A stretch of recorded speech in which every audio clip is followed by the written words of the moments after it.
Pada zaman dahulu kala, tersembunyilah sebuah kerajaan bernama Limbungan di balik bukit-bukit yang menghiasi dusun Pasir Mayang. Kerajaan ini tidak hanya dikenal karena keindahan alamnya yang menakjubkan tetapi juga karena seorang penguasa perempuan yang memancarkan aura kecantikan sekaligus kebijaksanaan yang melampaui zamannya. Ia adalah Ratu Reno Pinang Masak, seorang pemimpin yang menjadi legenda di hati rakyatnya dan jauh melampaui batas-batas kerajaannya. Ratu Reno bukan sekadar jelmaan keindahan semata. Wajahnya yang bersinar bagai rembulan malam, senyumnya yang tulus menenangkan hati, memikat hati raja-raja dari kerajaan lain. Banyak utusan dari negeri-negeri yang jauh datang membawa lamaran. Namun, setiap pinangan itu ia tolak dengan sopan namun tegas. Ia tidak mencari seorang raja untuk melengkapi tahtanya. Kecintaannya pada rakyat dan tanah airnya sudah cukup membuatnya merasa lengkap. Keistimewaan Ratu Reno tidak hanya berhenti pada parasnya. Ia dikenal sebagai seorang pemimpin yang berbudi pekerti luhur dan memiliki hati yang adil. Di bawah pemerintahannya, rakyat miskin merasa aman dan terjamin kebutuhan mereka. Sementara itu, para hartawan diberikan ruang untuk menumbuhkan kekayaan mereka, dengan satu syarat. Kekayaan itu harus juga menjadi bagian dari tatanan yang memastikan kehidupan rakyat miskin tetap terjaga. Limbungan menjadi surga kecil. Tempat harmoni di antara warganya menjadi pilar utama kehidupan. Dalam mengemban tanggung jawab besar ini, Ratu Reno tidak sendirian. Ia dibantu oleh 3 orang hulu balang terpercaya yang mengabdikan hidup mereka demi kestabilan dan kemakmuran kerajaan. Datuk Raja Penghulu, seorang pria yang dikenal akan kebijaksanaan dan keteguhannya dalam berbicara benar, adalah penasihat utama yang selalu hadir di sisinya. Datuk Dengar Kitab, hulu balang yang misterius, memiliki kemampuan melihat masa depan melalui kitab pusakanya, sehingga ia kerap menjadi pembawa pesan takdir. Adapun Datuk Mangun, seorang panglima perang yang gagah berani, dengan pedangnya yang bersinar seperti kilat di tengah badai, menjadi pelindung kerajaan dari ancaman luar.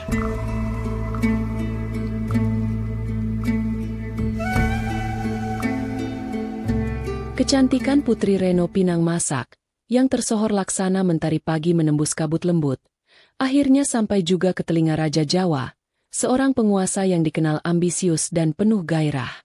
Pesona sang putri memikat hati sang raja hingga tak mampu lagi ia menahan gejolak hasratnya untuk memilikinya. Maka, dengan segala kebesaran dan keagungannya, Raja Jawa mengirim utusan resmi membawa lamaran kepada Putri Reno. Namun, hati sang putri tetap tak tergoyahkan. Dengan keteguhan yang hanya bisa dimiliki oleh seorang pemimpin sejati, ia menolak lamaran itu secara tegas namun tetap menjunjung adat dan tata krama. Penolakan ini bak petir di siang bolong bagi Raja Jawa. Harga dirinya sebagai penguasa besar seolah dihempas angin yang membawa kehinaan. Dalam kemarahannya, ia bersumpah akan mendapatkan Putri Reno, meski harus menggunakan kekerasan dan mengorbankan banyak nyawa. Sementara itu, Putri Reno tidak sedikitpun gentar mendengar ancaman dari Raja Jawa yang telah dibutakan oleh amarah dan obsesi.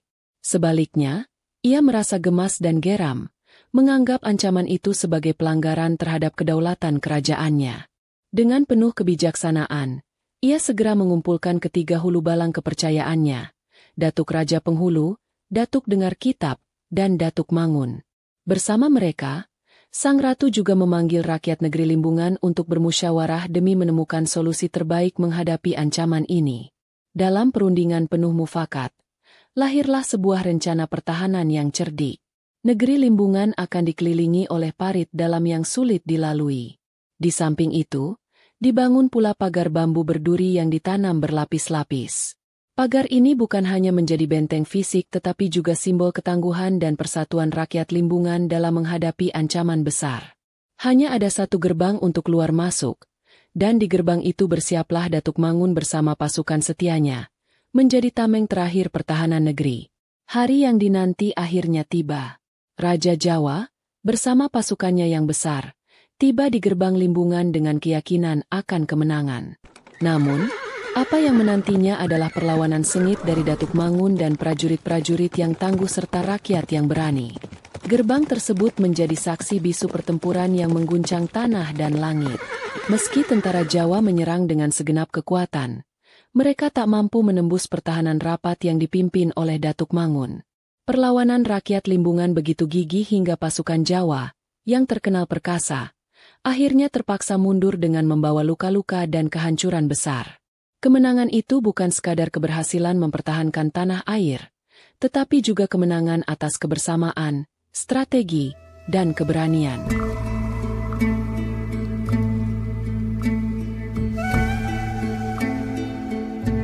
Kekalahan besar di Benteng Bambu Berduri Limbungan menjadi aib yang tak termaafkan bagi Raja Jawa.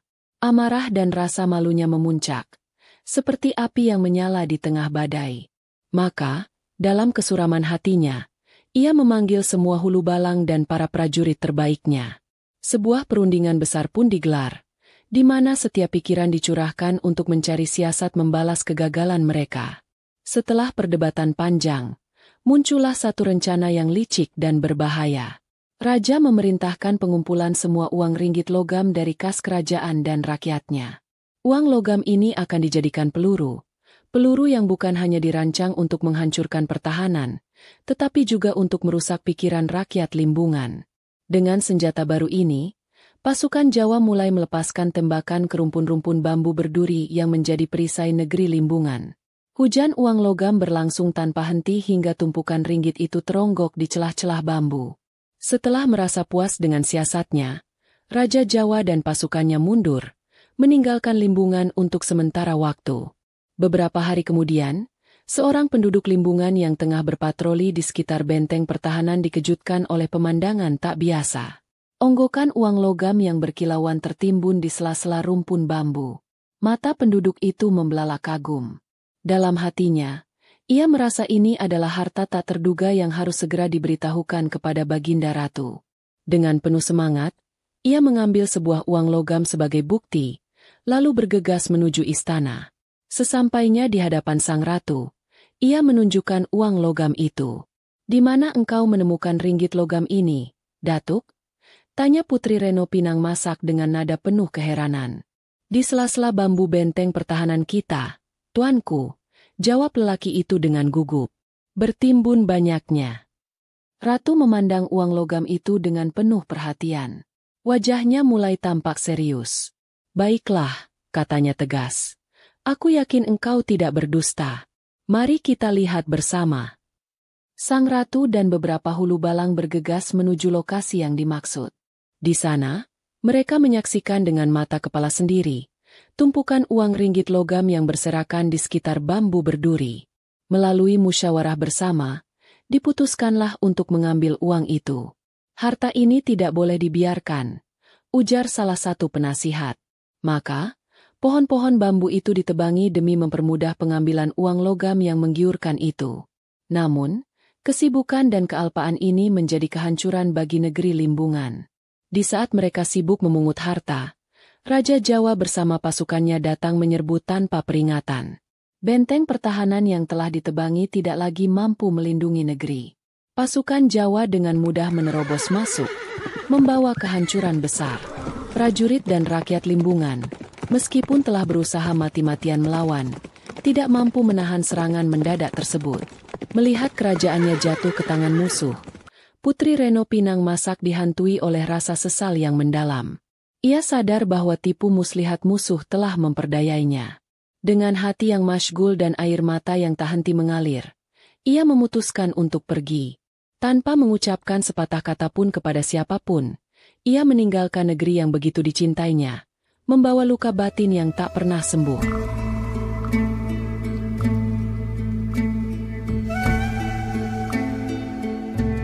Gegerlah negeri Limbungan ketika akhirnya rakyat mengetahui bahwa Putri Reno Pinang Masak, ratu mereka yang tercinta, tidak lagi berada di istana. Gema kehilangannya menyebar seperti riak air di permukaan sungai, memecah keheningan negeri yang telah dilanda kepedihan sejak serangan Raja Jawa. Rakyat, dengan hati yang gelisah dan rasa setia yang tak tergoyahkan, berbondong-bondong keluar mencari ratu mereka. Dari pagi hingga malam, pencarian berlangsung tiada henti. Ada yang pergi ke hulu sungai, berharap ratu mereka bersembunyi di balik rimbunan pepohonan. Ada pula yang menelusuri hilir, membayangkan Baginda menenangkan dirinya di tepian aliran sungai yang jernih. Sebagian rakyat memberanikan diri menyusuri jalan-jalan sunyi menuju daratan tandus, sementara yang lain mencari hingga ke Baruh, di pinggiran sungai yang sepi. Bahkan ada yang melangkah sampai ke tepi laut, menyusuri pasir-pasir putih yang diterpa angin, berharap menemukan jejak sang ratu. Namun, seberapapun mereka berusaha, sang ratu tetap tak ditemukan. Sementara itu, ketiga hulu balangnya, Datuk Raja Penghulu, Datuk Dengar Kitab, dan Datuk Mangun, menggelar pertemuan yang dipenuhi rasa tanggung jawab. Dengan tekad bulat, mereka bersumpah untuk tidak kembali sebelum menemukan sang ratu, hidup atau mati. Nyawa kami taruhannya, ujar Datuk Raja Penghulu dengan penuh keyakinan, disetujui dengan anggukan mantap oleh kedua rekannya. Perjalanan mereka pun dimulai. Ketiga hulu balang itu menyusuri jalan yang tak pernah dipijak sebelumnya, menembus lebatnya hutan yang menyelimuti negeri. Setiap kali mereka bertemu seseorang, tak lelah mereka bertanya, "Apakah engkau melihat Putri Reno Pinang Masak?" Namun, jawaban selalu sama, anggukan gelisah dan kata-kata penuh kebingungan. "Tidak, hamba tidak melihatnya."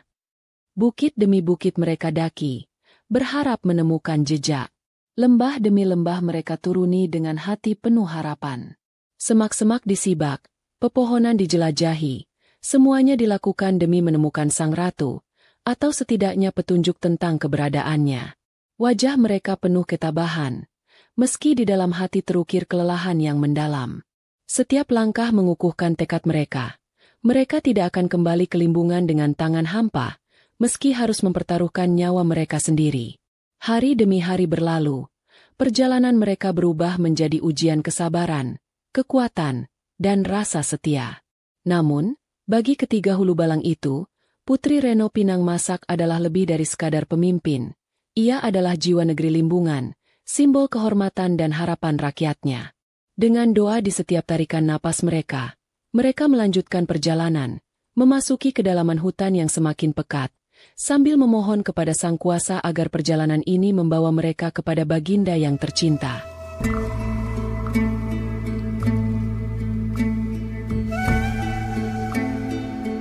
Di sebuah siang yang terik, seorang petani sederhana dari desa Tenaku sedang melangkah pelan menuju pondok kecilnya. Keringat masih menetes di dahinya setelah pagi yang dihabiskan menyiangi rumput di humanya. Dengan tubuh yang lelah, ia bersiap untuk beristirahat sejenak dari kerasnya matahari tengah hari. Namun, langkahnya tiba-tiba terhenti ketika matanya menangkap sesuatu yang aneh di udara yang cerah. Selembar upih pinang tampak melayang-layang, berputar dalam angin seakan menari. Petani itu berdiri mematung, heran bukan kepalang. Bagaimana mungkin ada upih pinang di sini? Pikirnya. Di lembah ini, pohon pinang hanya tumbuh di tempat tertentu, dan jaraknya cukup jauh dari huma miliknya. Bahkan angin yang kencang tak mungkin membawa upih itu sejauh ini. Dengan rasa ingin tahu yang makin besar, ia mengikuti arah jatuhnya upih tersebut, yang perlahan mendarat tak jauh darinya. Ketika sampai di tempat upih itu jatuh, ia terkejut luar biasa. Di sana, tergeletak sesosok tubuh wanita yang begitu cantik, namun wajahnya pucat pasi seperti bunga layu. Ia mendekati tubuh itu dengan hati-hati, mencoba mengenali siapa gerangan wanita tersebut. Namun, seberapapun ia mencoba mengingat-ingat, ia tak bisa mengenali wajah itu. Petani ini sangat mengenal penduduk desanya, bahkan setiap orang dewasa di sekitarnya, tetapi wanita ini adalah sosok asing. Rasa takut dan heran bercampur menjadi satu dalam benaknya. Ia segera memutuskan untuk memberitahukan penduduk desa. Dalam waktu singkat, kabar mengejutkan ini menyebar ke seluruh desa Tenaku. Rakyat berbondong-bondong menuju huma petani tersebut. Semua orang memandang sosok wanita itu dengan mata penuh tanya. Setiap orang yang hadir saling berpandangan, berharap ada yang bisa memberi jawaban. Namun, tak seorang pun mengenali jenazah itu. Keadaan semakin gempar, hingga akhirnya seseorang menyarankan untuk memanggil seorang dukun yang dihormati karena kebijaksanaannya. Dukun desa segera tiba, membawa sebuah tas kecil berisi kemenyan dan peralatan ramalannya. Ia menyalakan kemenyan, dan aroma wangi khas mulai memenuhi udara. Dengan mata terpejam, Ia merapal jampi-jampi dengan suara rendah. Setiap kata seakan membangkitkan keheningan di sekitar. Penduduk desa menahan napas, menanti apa yang akan dikatakan sang dukun. Setelah beberapa saat, dukun itu membuka matanya dan berkata dengan nada berat, "Jenazah yang kita temukan ini adalah jenazah Tuan Putri Reno Pinang Masak, Raja Negeri Limbungan." Kata-kata itu melesat seperti petir yang menyambar. Orang-orang yang berkumpul di sekitar mayat itu serentak bergumam. Suara mereka bergemuruh, seperti lebah yang beterbangan. Wajah-wajah yang tadinya penuh rasa penasaran berubah menjadi muram dan sedih. Mereka teringat akan legenda Putri Reno Pinang Masak, seorang pemimpin yang terkenal dengan keindahan dan kebijaksanaannya. Dalam hati mereka terbayang betapa berat dan menyedihkannya saat-saat terakhir sang ratu sebelum ajal menjemputnya. Langit terasa lebih kelabu dari sebelumnya, sementara desa Tenaku tenggelam dalam duka yang mendalam. Kepergian Putri Reno Pinang Masak tidak hanya menjadi kehilangan bagi negeri Limbungan, tetapi juga menjadi cerita pilu yang akan terus dikenang oleh mereka yang mendengar kisahnya.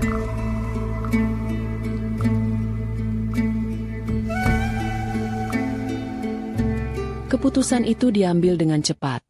Penuh rasa hormat namun tetap dalam suasana duka yang mendalam. Putri Reno Pinang Masak, pemimpin yang telah mengabdikan hidupnya demi rakyat dan negeri Limbungan, dimakamkan di rumah sederhana di desa Tenaku.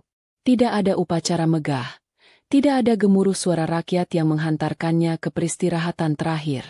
Pemakaman itu berlangsung dalam keheningan, diiringi hanya oleh bisikan angin yang menyapu lembut dedaunan di sekitar rumah.